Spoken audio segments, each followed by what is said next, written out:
മലയാളം തുരുത്തിൽ നമ്മൾ വളരെ നാളുകളായി നടക്കുന്ന ഒരു വിഷയമാണ്. പതിറ്റാണ്ടുകളായി നടന്ന ഒരു തർക്കത്തിന്, ഒരു കേസിന്, സുപ്രീം കോടതി വരെ പോയ ഒരു കേസ്, അത് കോടതിക്ക് പുറത്ത് ഒരു ധാരണയുണ്ടാക്കാൻ സാധിച്ചു, സമവായം ഉണ്ടാക്കാൻ സാധിച്ചു എന്നുള്ള സന്തോഷം തന്നെയാണ്. അതിൻ്റെ ബാക്കി നടപടിക്രമങ്ങളൊക്കെ നാളെ പൂർത്തീകരിച്ച് മറ്റന്നാൾ ഹൈക്കോടതിയിൽ സമർപ്പിക്കുവാനായിട്ടാണ്. ഒരു കരാറ് ഉണ്ടാക്കി കരാർ എല്ലാവരും ഒപ്പിട്ട് അത് കോടതിയിൽ മറ്റന്നാൾ സമർപ്പിക്കുവാനാണ് പരിശ്രമിക്കുന്നത്. എല്ലാവരുടെയും സഹകരണം ഇതുമായി ബന്ധപ്പെട്ടുകൊണ്ടുണ്ടായിട്ടുണ്ട്. നമുക്ക് എത്രയും വേഗത്തിൽ വളരെ രമ്യമായി ഈ പ്രശ്നം പരിഹരിക്കണം എന്നുള്ളതായിരുന്നു സർക്കാരിൻ്റെ ലക്ഷ്യം. അതിന് എല്ലാവരുമായി ചേർന്നുകൊണ്ട് എല്ലാവരുടെയും അഭിപ്രായങ്ങളൊക്കെ കേട്ട് നമുക്ക് സാധ്യമായിട്ടുള്ള ഒരു നിർദ്ദേശം മുന്നോട്ട് വയ്ക്കുകയും അത് എല്ലാവരും ഇപ്പോൾ അംഗീകരിക്കുന്ന ഒരു സാഹചര്യവുമാണ് ഉള്ളത്.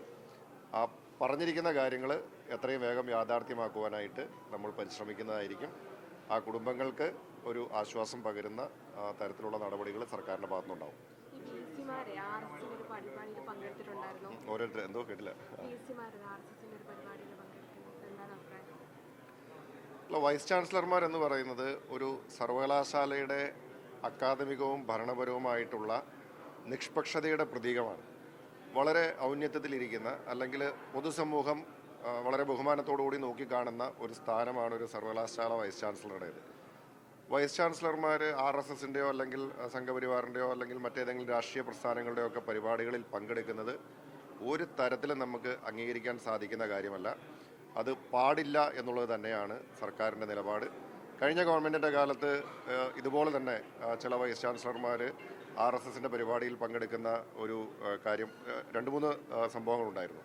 അന്ന് ഞങ്ങൾ പറഞ്ഞത് തന്നെയാണ്, വൈസ് ചാൻസലർമാർ അങ്ങനെ രാഷ്ട്രീയ പ്രസ്ഥാനങ്ങളുടെയോ അല്ലെങ്കിൽ മതപരമായിട്ടുള്ള RSS പോലുള്ള സംഘടനകളുടെയോ പരിപാടികളിൽ പങ്കെടുക്കാൻ പാടില്ല എന്നുള്ളതാണ് അന്ന് ഞങ്ങൾ പറഞ്ഞ നിലപാട്.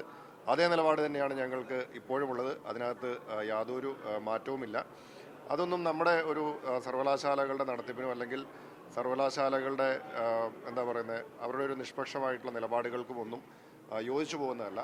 അതൊക്കെ അത്തരം നടപടികൾ ഉണ്ടാവാതെ ആ തെറ്റുകൾ തിരുത്തി മുന്നോട്ട് പോകുന്നതാണ് എല്ലാവർക്കും നല്ലത്. ഇപ്പോൾ വൈസ് ചാൻസലർമാരെ നിയമിക്കുന്നത് ചാൻസലറാണ്. അപ്പോൾ ഒരു വൈസ് ചാൻസലർക്കെതിരെ നടപടിയെടുക്കുവാൻ സർക്കാരിന് നിയമപരമായിട്ട് സ്റ്റാറ്റ്യൂട്ട് അനുസരിച്ചിട്ട് ആണ് സർവകലാശാലകൾ പ്രവർത്തിക്കുന്നു, വൈസ് ചാൻസലർമാർ പ്രവർത്തിക്കുന്നു. അപ്പോൾ അത് നിയമപരമായിട്ട് സർക്കാരിന് അക്കാര്യത്തിൽ പരിമിതികളുണ്ട്. ആ സാധ്യതകളൊക്കെ പരിശോധിച്ച് ഞാൻ പിന്നീട് അതിനെക്കുറിച്ച് പറയാം. അല്ല, അതാ പറഞ്ഞേ, നമുക്കത് സർവകലാശാലകൾ ഞാൻ പറഞ്ഞല്ലോ സ്വയംഭരണ സ്ഥാപനങ്ങളാണ്. അവിടെ ഒരു വൈസ് ചാൻസലറെ നിയമിക്കുന്നതിൻ്റെ അധികാരം അവിടെ ചാൻസലർക്കാണുള്ളത്. അപ്പോൾ അതിനകത്ത് നമുക്ക് സർക്കാരിന് നടപടിയെടുക്കുവാനായിട്ടുള്ള സാധ്യതകളൊന്നും നിലവിൽ നമുക്ക് സ്റ്റാറ്റ്യൂട്ടിലില്ല. അപ്പോൾ അതുകൊണ്ട് നമുക്കിപ്പോൾ അതിലേക്ക് കടക്കാൻ കഴിയില്ല.